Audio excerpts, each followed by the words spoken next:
لو أنزلنا هذا القرآن على جبل لرأيته خاشعا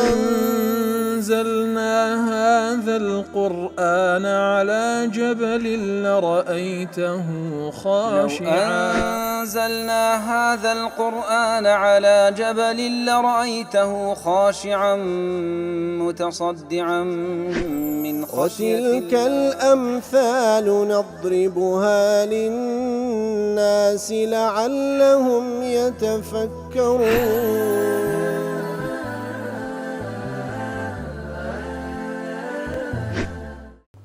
الحمد لله والصلاة والسلام على رسول الله وعلى آله وصحبه ومن والاه. السلام عليكم ورحمة الله. برزان خوش حالم لواني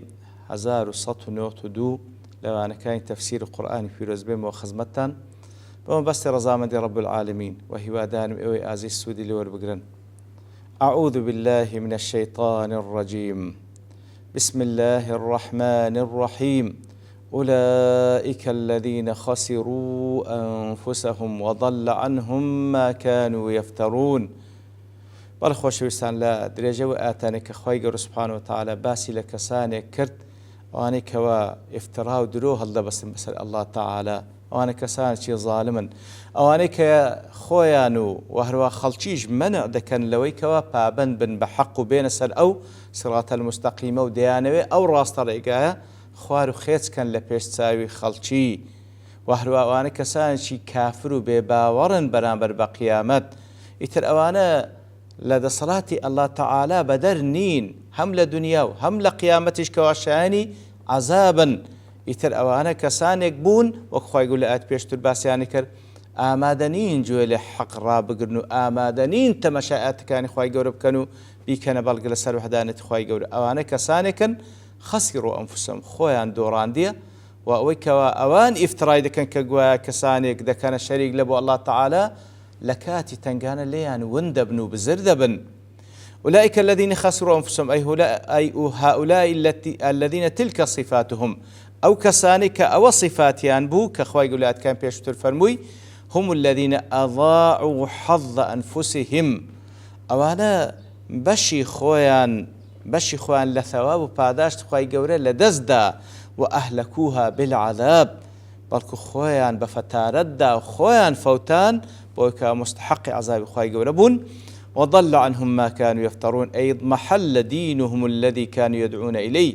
أو دينك أوان ادعايان لبو ذكر دعوان لو ذكر لهم بزرد بيتا وبطل كذبهم وفريتهم على الله بادعائهم له شركاء وهروها أو افتراك أوان ذاك كاتك ادعاي أوان ذكر كالله تعالى شريكه والعياذ بالله شتيشي باطل بو ليان بزربو وذهبت عنهم آلهتهم التي عبدوها من دون الله أو برسترا بنا حقانك لغير الله والأخوار الله تعالى أوان ديان برست هموي دروا سودي لنابنا ولم تغني عنهم شيئا فهيج شويك بهانا نال عذاب خواهي والنزاتيان بدا لا جرم أنهم في الآخرة هم الأخسرون أي لا جرم ديار أي حقا بتحقيق بحق براستي أوانا لا جرم أنهم في الآخرة هم الأخسرون أي حقا وصدقا أنهم يوم القيامة هم أخسر الناس كواتا براستي بتحقيق أنا روج قيامة الله همو كسي خسارة من ترن لاستبدالهم دركات النار بمنازل الجنة بو كارو كردو بو كفر ظلمي كردو بيان باغ باغات كانوا درجات برزي باشتيان لدزدا لمقابل دا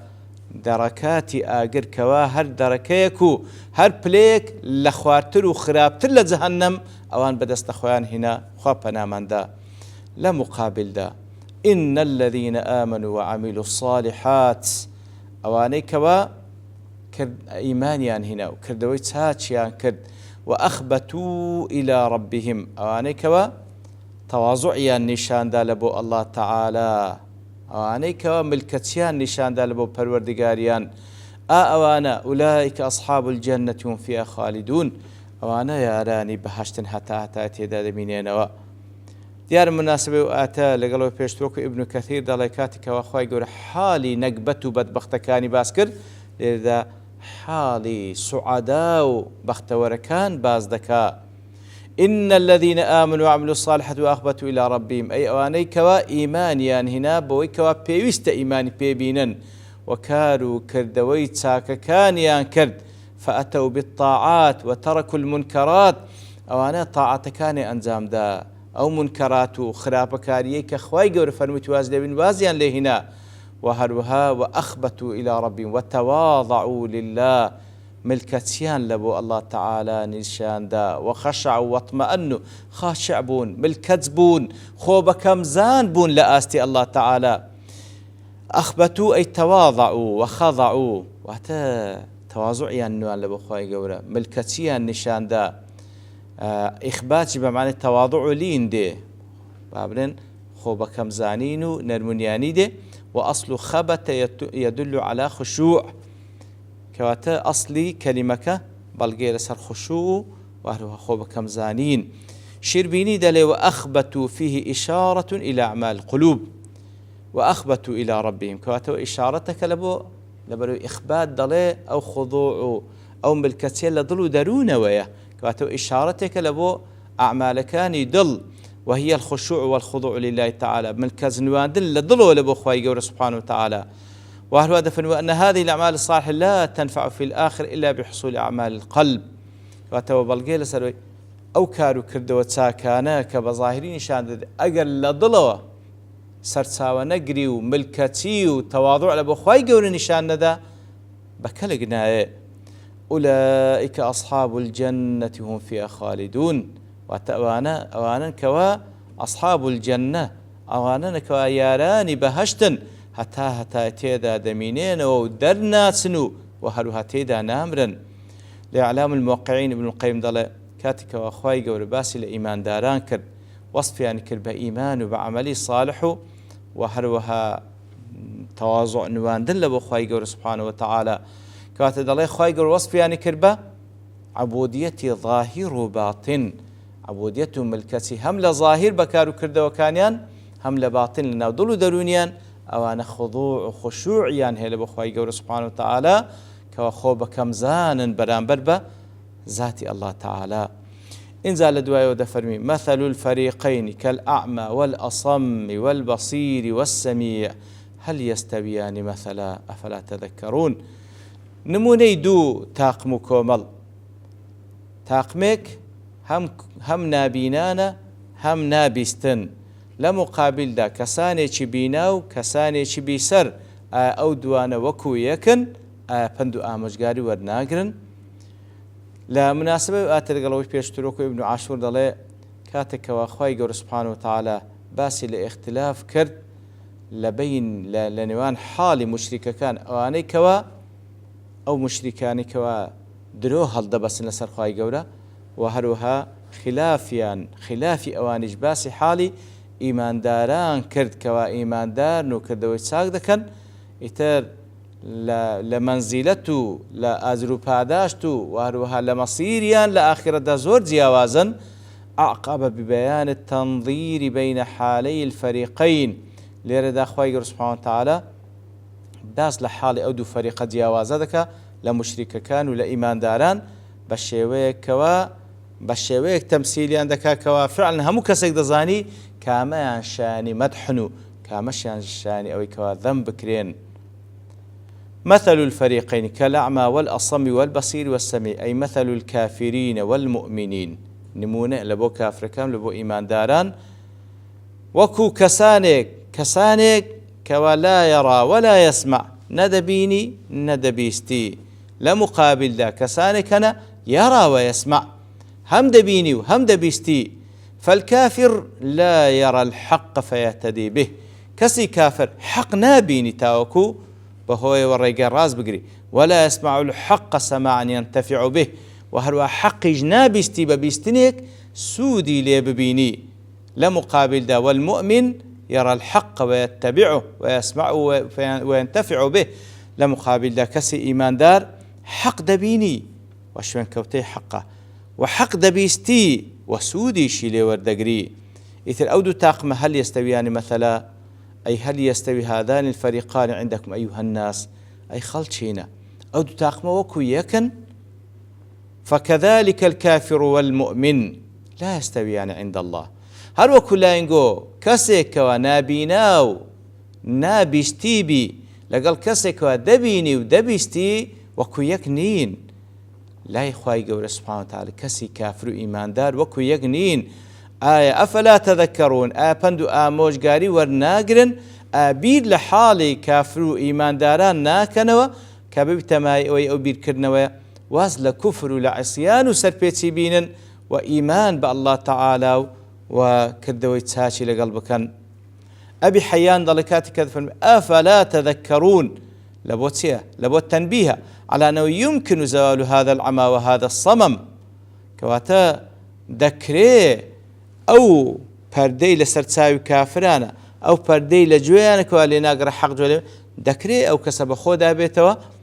بەخۆدا بێتەوە واز لەو سەرکەشیەی خۆی بینی بەڵکو ئامادە بی و ئیستعدادێ بجێ و چاوی لە بۆ حەق بەکاربینی لێ کەسی عاقڵ پێویستە پند و ئامۆژگاری وەربگری هەوڵ بدا گوێ لە حەق بگری و سوودی لێ وەربگری هەوڵ بدا حەق ببینی و هەروەها هیدایەت وەربگری بەڵێ لە دوای ئەو چەند ئاەتێک کە خوای گەورە سوبحانه وتعالى باسی لە مسلمان و کافران کرد ئەو جا خوای گەورە باز لە قسەی گەورەمان نوح دەکا عليه الصلاة والسلام و دەفەرمی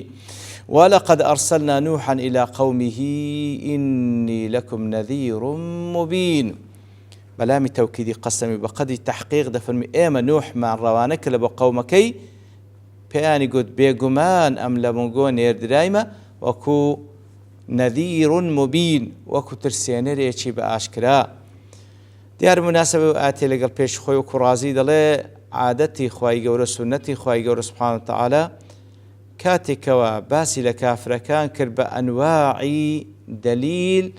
خوای گەورە هانیانی دا لەبۆی کەوا بێن پابەند بن بە حەق ئەوجا لێرەدا باز لە قەسەس و سیرۆکان دەکا تا وەکو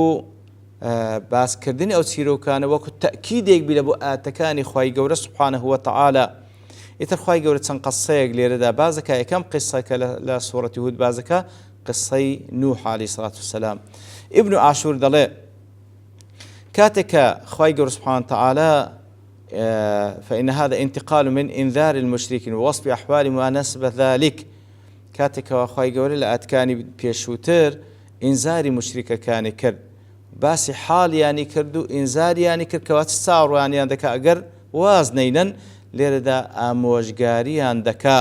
بۆی کەوا تەماشاکەن پێشینی خۆیان لە ئەقوامەکانی پێشترێ کاتێکەوە ڕێگەی کوفریان هەڵبژارد بوو چیان بەسەر هات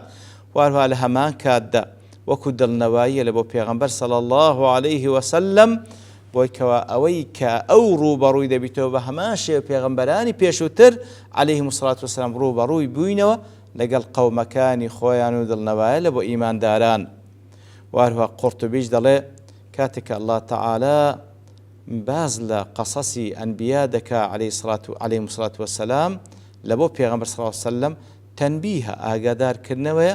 کەوا پێویستە پێغەمبەر صلی الله عليه وسلم و ئیمانداران ملازمەی سەبر بکەن کەواتە خۆ بە سەبر بڕازێننەوە لەسەر ئێش و ئازاری کافرەکان هەتا ئەو کات هەدەیە کە خوای گەورە سوبحانه وتعالى بڕیاری لە ناوچوونی کافران دەدا کە بەردەوام دەبن لەسەر کوفرەکەی خۆیان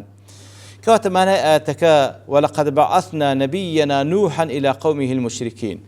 دەفەرمی ئێمە پێغەمبەرەکەی خۆمان نوح عليه الصلاة والسلام ڕەوانمان کرد لە بۆ قەوم مشرکەکەی پێیانی گوت إني نذير لكم ئەم ترسێنەرم لە بۆنگۆ أخوفكم عذاب الله إن عبدتم غيره تاتان ترسينم لعذاب الله تعالى أجر غيري أو تام برست وأبين لكم ما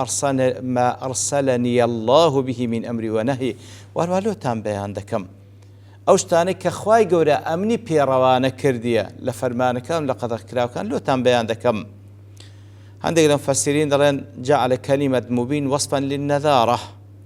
كواتا عندك المفسرين دلين إني لكم نذير مبين دفرمو أو مبينة وصف لبو إنذار كواتا إنذار شي زور بأشكرا إنذار تاندكم بلام لە لێکدانەوەکەی ئەوەی کە پێشی ئێستا لێکمان داوە واتە